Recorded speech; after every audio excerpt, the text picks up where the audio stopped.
हमारे धार्मिक ग्रंथों में शुक्रवार का दिन संतोषी माता की पूजा के लिए निर्धारित है।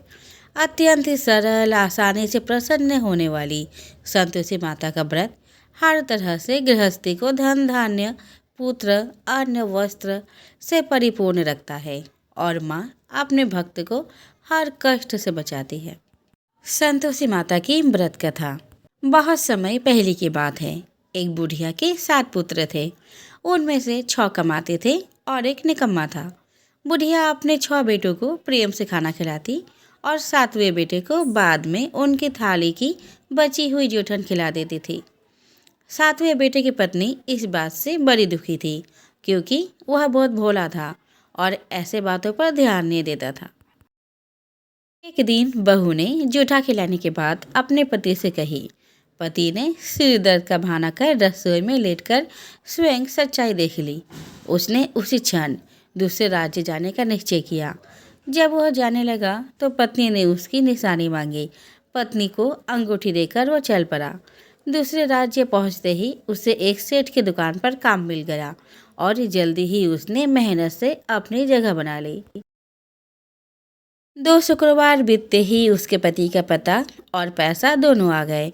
बहू ने मंदिर जाकर माता से फरियाद की कि उसके पति को वापस ला दे, उसको वरदान दे। माता संतोषी ने स्वप्न में बेटे को दर्शन दिए और बहू का दुखड़ा सुनाया। इसके साथ ही उसके काम को पूरा कर घर जाने का संकल्प कराया।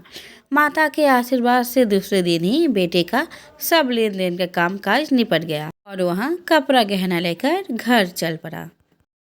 वहाँ बहू रोज लकड़ियाँ बीनकर माताजी के मंदिर में दर्शन कर अपने सुख दुख कहा करती थी। एक दिन माता ने उसे ज्ञान दिया कि आज तेरा पति लौटने वाला है, तू नदी किनारे थोड़ी लकड़ियाँ रख दे और देर से घर जाकर आंगन से ही आवाज़ लगाना कि सासू माँ लकड़ियाँ ले लो और भूसे की रोटी दे दो, नारियल के खोल में पानी दे दो। बहू ने ऐसा ही किया। ने नदी किनारे जो लकड़ियाँ रखी थी उसे देख बेटे को भूख लगी और वह रोटी बना खाकर घर चला। घर में माँ द्वारा भोजन का पूछने पर उसने मना कर दिया और अपने पत्नी के बारे में पूछा। तभी बहू आकर आवाज़ लगाकर भूसे की रोटी और नारियल के खोल में पानी मांगने लगी। बेटे के सामने सास झूठ बोलने लगी कि रोज 4 बार खाती है और तुझे देख नाटक कर रही है। यह सारा दृश्य देख बेटा अपने पत्नी को लेकर दूसरे घर में ठाठ से रहने लगा। शुक्रवार आने पर पत्नी ने उद्यापन की इच्छा जताई और पति की आज्ञा पाकर अपने जेठ के लड़के को निमंत्रण दे दी। जेठानी को पता था कि शुक्रवार के व्रत में खट्टा खाने की मनाही है।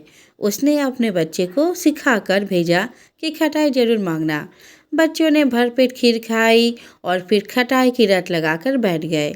ना देने पर चाची से रुपये मांगे और इमली खरीद कर खा ली।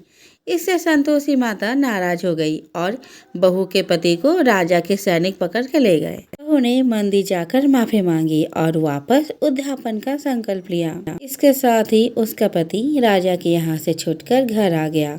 अगले शुक्रवार को बहू ने ब्राह्मण के बच्चे को भोजन करने बुलाया और दक्षिणा में पैसे न देकर एक एक फल दिया। इससे संतोषी माता प्रसन्न हुई और जल्दी ही बहू को एक सुंदर से पुत्र की प्राप्ति हुई। बहू को देखकर पूरे परिवार ने संतोषी माता का विधिवत पूजन शुरू कर दिया और अनंत सुख प्राप्त किया। इस व्रत में प्रातःकाल स्नान आदि से निवृत्त होकर संतोषी माता को स्मरण कर दंडवत प्रणाम करें। पूजा करते समय जल से भरा कलश रखकर उसके ऊपर गुड़ और चने से भरा कटोरा रखें। कथा कहने और सुनने वाले अपने हाथ में गुड़ चना अवश्य रखें और मन ही मन संतोषी माता की जय बोलते जाएं। पूजा के लिए गुड़ चना लेते समय सवाई का ध्यान रखें, यानी अपने सामर्थ्य के अनुसार चना गुड़ 1.25 रुपया, 5.25 रुपया या 11.25 रुपया के बढ़ते क्रम के अनुरूप ही ले। कथा समाप्त होने पर हाथ का गुड़ चना गाय माता को खिला दे और कलश पर रखा चना गुड़ प्रसाद के रूप में बांट दे और स्वयं भी प्रसाद ले। इस विधि से तब तक व्रत करते रहे जब तक आपकी मनोकामना पूरी ना हो जाए।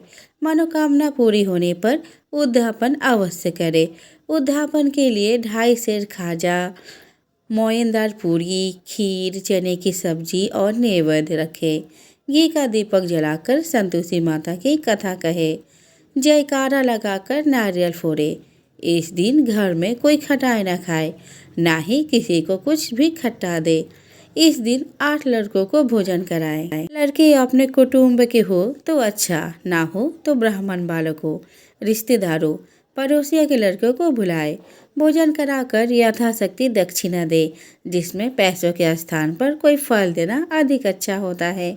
इस तरह विधि पूर्वक पूजा उद्यापन से घर में संतोषी माता की कृपा सदैव बनी रहती है।